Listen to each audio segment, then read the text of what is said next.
Hello అండి, అందరికీ శుభోదయం. Good morning. ఎలా ఉన్నారు? ఈరోజు లైట్గా వర్షం పడుతుందన్నమాట. ప్రొద్దుటే భలే ఉంది చూడండి, వాతావరణం ఆహ్లాదకరంగా అనిపించింది. చెట్లు కూడా గాలికి చక్కగా అలా ఊగుతూ ఉన్నాయన్నమాట. చూస్తుంటే బాగుంది, అందుకే అలా వీడియో తీయాలనిపించి తీస్తున్నాం అన్నమాట. ఈరోజు మంచి మాట ఏంటంటేనండి, పరోపకారం లేకుంటే మనిషి జన్మ వ్యర్థం.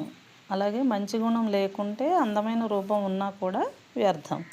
దేవుడి మీద శ్రద్ధ లేకుంటే చేసే పూజ కూడా వ్యర్థమేనటండి. అలాగే మనకి ఎంత తెలివితేటలు ఉన్నా కూడా అహంకారం, స్వార్థం ఇవి ఉంటే వ్యర్థం అన్నమాట. ఇది ఈరోజు మంచి మాట, పెద్దలు చెప్పిన మాట. ఇంకా ఏంటండి సంగతులు? ఇలాగే వీలు కుదిరినప్పుడల్లా నాకు ప్రకృతి అంటే చాలా ఇష్టం అండి. ఇలాగా నేచర్ ఇలా చూడండి, మబ్బులు భలే ఉన్నాయి. ఇలా వర్షం పడుతున్నప్పుడు, ఇలా చెట్లు ఊగుతున్నప్పుడు అలా వీడియో తీసి పెట్టడం అనేది చాలా ఇష్టం అన్నమాట. తులసి మొక్కకి ఇంకా నేను పూజ చేయలేదండి, అందుకే పూలు పెట్టలేదు మొక్కకి.